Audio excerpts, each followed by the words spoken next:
Well, this one's going to be weird. No Mark this week. Just me. Gonna basically do two rambles. Maybe a topic. Maybe not. Maybe just kind of two rambles to hold things over. Mark and I were supposed to record this weekend. That's not happening because he has potential job things going on. And yeah, he's just busier than me right now, for now. So it happens, and as I kind of continue to remind ourselves and some viewers that this is a hobby, unfortunately, and I'll kind of even get more into that in the next ramble, which is about where's the Warframe content. But for now, I think what I'm going to title this first one is after some Blue Sky Black Death 88 Ultra lyrics that were very in my head at a particular time, which I guess I'll just dive right into. And I'm diving into this because, and I'm talking about this myself today because sometimes I do watch our content, even though it's a bit weird, especially hearing your own voice. As many people know, it can really be off-putting. It basically has to do with a lot of psychology stuff, the id, one's personal persona. Basically, you have this idea of yourself, and then seeing yourself, but hearing something that's a bit different to you. You can get used to your own voice, but most people are very put off by their own voice when they actually hear it. So anyway, I'm going to talk about myself, I guess. So, as things, I guess, have kind of gotten back going for my life, basically, for those who have kept up with me or know me personally, there maybe are like 3 of you who watch this, or just found us here on the internet and chose to follow and watch and hear what we have to say. No idea why, but you chose to. So I am Scott of Great Scott Marcus of Ramble Entertainment, and I live in pain, a pretty substantial amount of pain on almost every hour of every day for the last 4.5 years. And things are doing good. I'm getting my pain levels way down. I'm working out again. I've lost roughly 15 pounds, slimmed down a lot. And yeah, like just being active, getting back into things that I used to be into, and it's weird. It's very weird. In fact, the other day, I even felt like I had kind of body dysmorphia, which is basically society sees you for who you are, but in your mind, what you see. So like, basically, what happened is so. Oh man, there's so much to unpack here. Ramble Entertainment, I'm gonna ramble. But basically,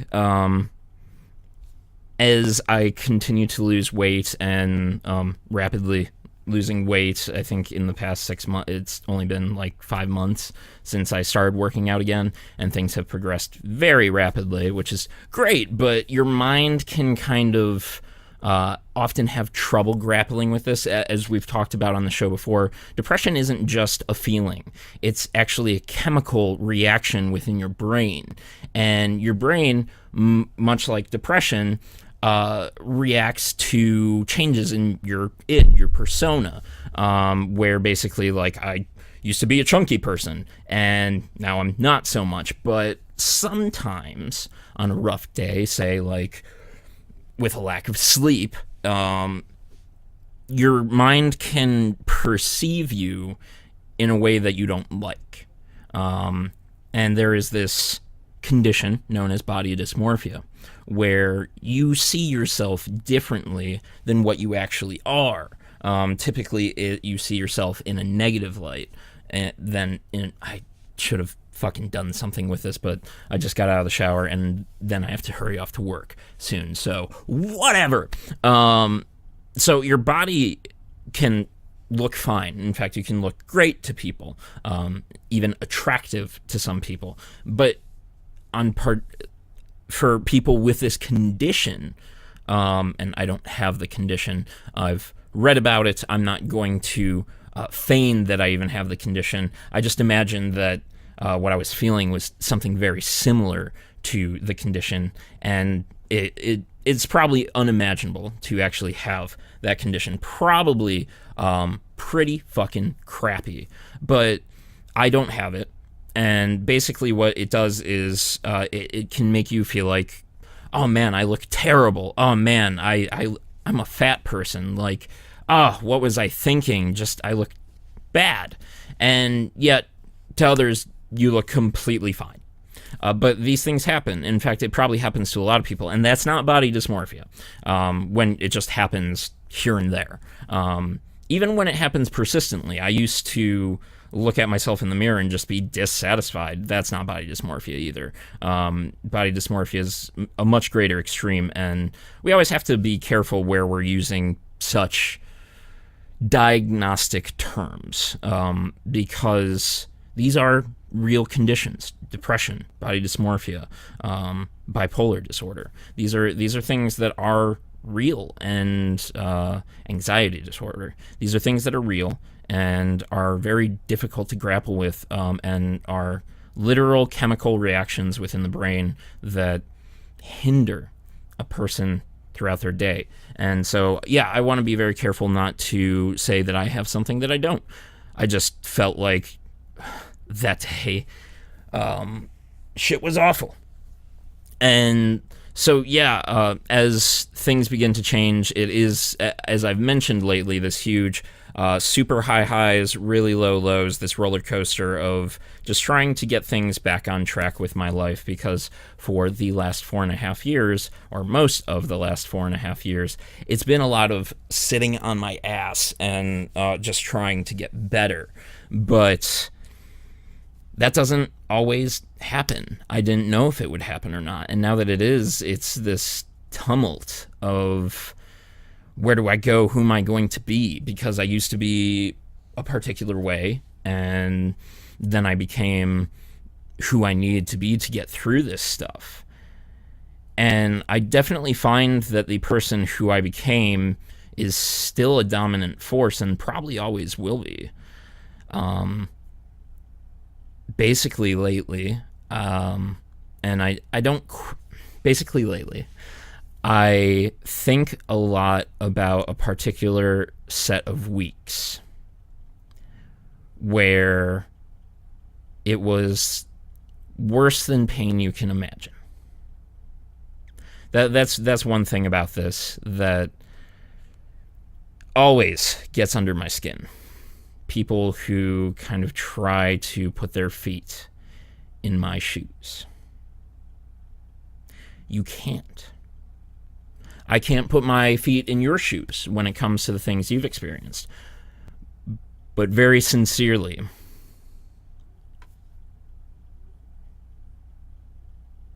it was unimaginable what I had to go through, and I very truly mean that, because I am a person with a depth of imagination, and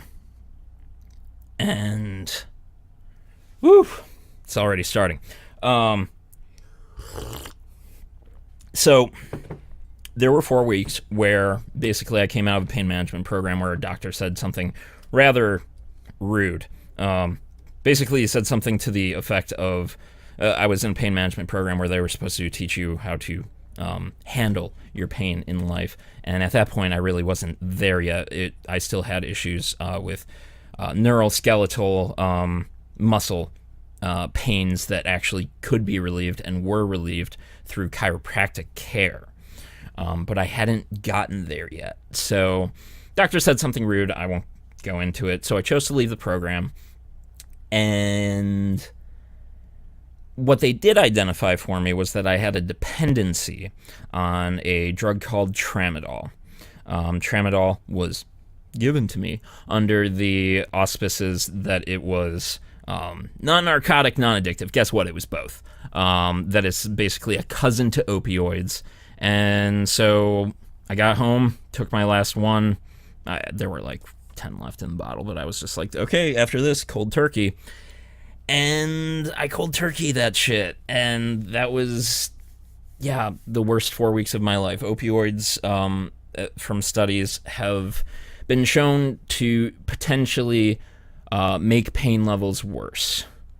I don't even know if they did, really, because I would say at the end of the 4 weeks it was still incredibly painful, but the coming down from tramadol, the removing myself from that dependency, that at least passed. The numbness in my body, in my face, in my arms, in my legs, the shakes, the sensations of extreme hot, then extreme cold, all of it finally got past that, and then I was only dealing with the pain at that point. But basically the story goes, to get back on track, I started withdrawing from the stuff, and my pain levels skyrocketed, or I was actually feeling my pain levels. And truly unimaginable. And I will dance around this for just a brief moment, but suicide is never the answer, especially when it comes to emotional cases. But I will use this word to say that I was ready to euthanize myself. Because I was in a state where, and I've talked about this before on another Just Got No Marcus, where it was so bad that I actually was not living my own life. I wasn't capable of taking care of myself. Shit was bad. To just skip all that, to not really go into the details, because again, it's just, none of us can live or feel what each other has. Our chemical reactions, our tastes are just so minutely different that it's enough to make it a completely different experience. It's why some people don't like hot foods, because the chemical reactions in their mouth are just slightly different. But it's enough to make that big a difference, to make that person unique in a way that others are not. And so my experience with this would be very different from probably yours if you had to experience this, but I would never in a million years wish what I went through on anyone. Even though I think that it could make a lot of people better people, there is no fucking way I would ever wish that on anyone. It was about like maybe 2 or even 3 weeks straight where I was just thinking, like, I can't live like this. I didn't even, the girl I was with at the time, Jenny, who really helped me to get through it. I didn't even tell her that I was having those thoughts, because how do you really tell someone that? And what's really pertinent about the whole of the story, why I'm here telling this, I'm starting to get some salt with the pepper, and I'm just like, is that gray too? Anyway, Ramble Entertainment. The point to this, and why I'm thinking about it a lot lately, is because I decided that if I made it out of it, I would live my life differently.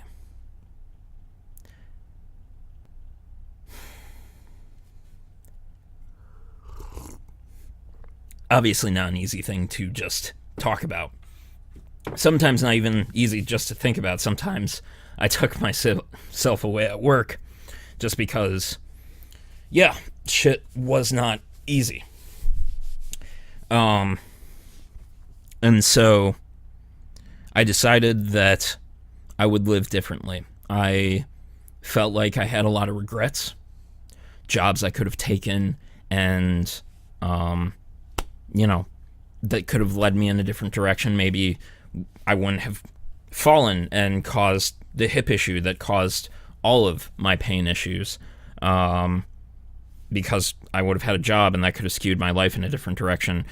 Girls who I continued to find out were interested in me, but by that point I had either parted ways with them or left that city. And if I had, and I had always wanted to, if I had just said, go out with me, maybe we would have actually gone out, and again, maybe just a different direction in life. Groups of friends that I could have just continued to connect with and potentially been happier. And really, that was the key thing, that I was always kind of a bit negative. Oh man, things aren't going my way tonight. Wah, kick shit. Get over it. Make the best of what you've got. Live with less regret. Simplify. Things don't always have to be the best. You can actually be happier without the best. And that really has become important to me, that we go out, me and friends and work friends, and there's supposed to be a whole group of us, but instead it's just a small gaggle, and it's just fine, we're gonna have a great time, and we do. And it's just we don't have to bring ourselves down, or I don't have to bring myself down anymore. I don't have to feel like I regret things. I instead am taking chances, applying to jobs that probably not qualified for. Maybe I need, a bit more to put on my resume for some of these things, but I'm going to continue to try, because I felt like if I had died then, whether it was because the pain stopped my heart, because yes, pain is actually capable of doing that, or because I chose to euthanize myself because I sincerely was not capable of continuing like that. The pain was that bad. I didn't feel like I had lived enough. And that's what I'm going to continue to do. I'm going to continue to live, and that really is something I want to bestow on others. That you see that cute girl that you've that's in the cubicle, 2 rows over, that you kind of always want to know about her, you want to talk to her, or girls, that cute guy that is in let's say HR. And, he's really nice and really fun. And you want to just talk to them, but no, you can't, because what if? What if, he just doesn't like you like that? Then so what? So fucking what? You move on. And I know, it's not that easy. It's not an easy thing to do, to move on. And again, I would not wish what I had to go through on anyone. But man, if I could at least bestow this ability to move on and just be happy from the negative things, I have literally become capable of just bringing in the positive and pushing out the negative. And it's not all the time, and I don't do it perfectly, and there are still regrets, of course. But I'm minimizing it, and I do feel like I'm living, and I feel like there are things I'm coming back into, like hosting parties. Like I'm going to be hosting this awesome party coming up here, or I hope it's going to be awesome. I'm going to make it as awesome as I can be, as I can be. I'm not the party. The party is the party. And I always used to love hosting awesome events and parties, and I'm doing it because I'm turning 30, as we've talked about on this, and it's just kind of going out with a bang, where it's just like, from here I'm gonna start saving and doing the adult things. But before then, let's have this exclamation point that I made it back. I came out of this fucking shit, this shit storm of my life that no one could have expected. That's the thing that college does, that education just does not teach you, that life is going to punch you in the face at times. If you get away without that, you're lucky. But it's going to punch you in the face. And you've got to take those licks. And you can't let them control you and be a determining factor about your life. You have to be able to say, it happened. And you know what? There might be another one even around the corner. But I'm just going to take it. And I'm going to move on. And we're going to find the best.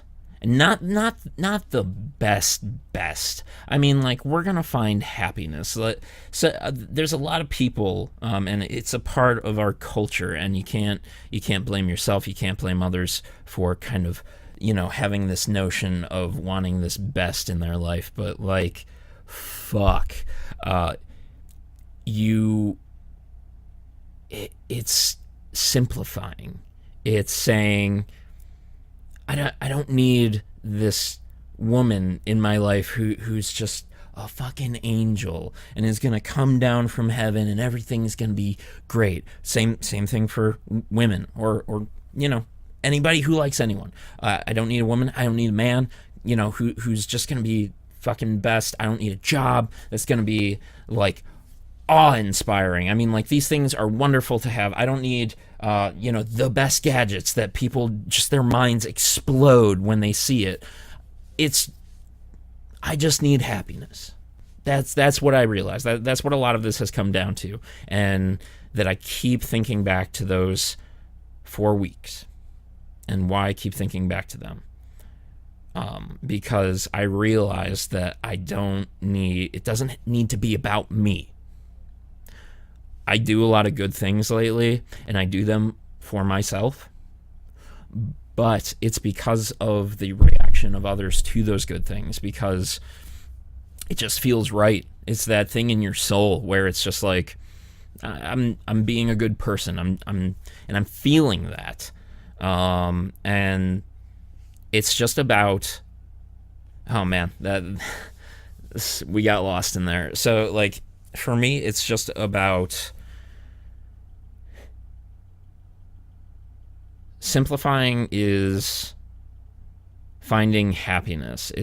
It really is pushing out that negativity and just kind of being like, whatever to that, that guy was a douchebag, and let's not let him affect our day because I've got great food, that I brought with me to work, or, I've got good company that I'm working with, or I get to go home and I get to watch that Netflix series that I'm really enjoying, or I get to, play a game with my best buddy, or I get to drive, a nice car, or I get that, I really enjoy that coffee every morning, or I get to go out with my friends on the weekend, and it's not about me, it's just about us having a good time, or the best time that we can.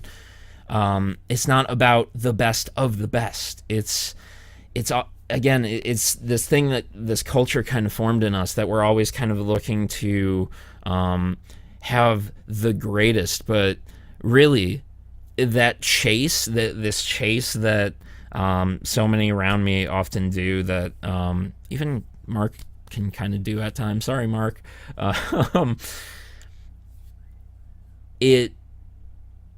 It can drive us mad. And it used to drive me mad.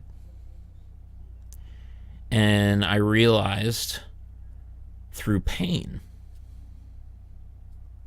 that pain in the mind, the stress, oh man, why can't I just get that great job? Why can't I just have that awesome car? Why can't I have this sick apartment? Why can't I have that awesome house? Why can't I meet that girl? Is all just a sham. It's this thing that became a part of our culture, especially American culture. And what I realized was that happiness is more important than making sure we have those things, that these things that we build up in our mind, the best of the best, and making what we have around us, these opportunities that we have around us, the best. The things that actually can make us happy, not these visions, these things that are just out of reach. That's where they're meant to stay. Always just out of reach.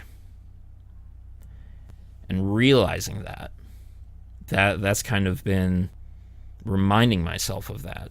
That's kind of been almost what makes me happy, because I don't have to reach for those things anymore. It's not that I won't, but I feel a bit more adept at recognizing when something is not worth obtaining, when it's maddening, when it's just a dream. And being a realistic person, that's been a lot better, a lot happier.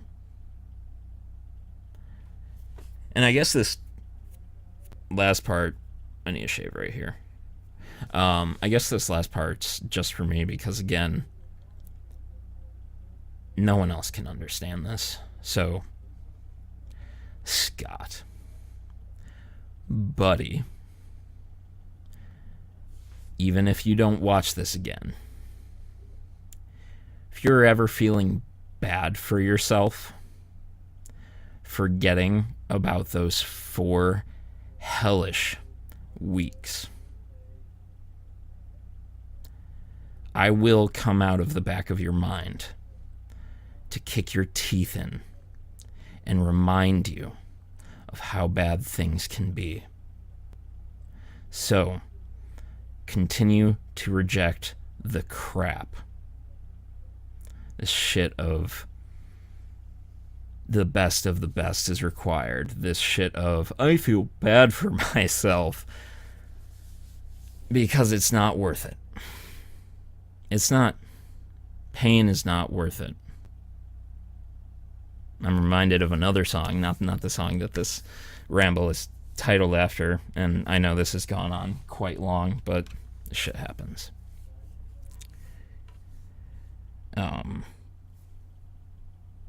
It's a Lumineers song. It's better to feel pain than nothing at all. I am uniquely qualified. I am an expert at when it comes to pain, and I can tell you it is better to feel nothing than pain.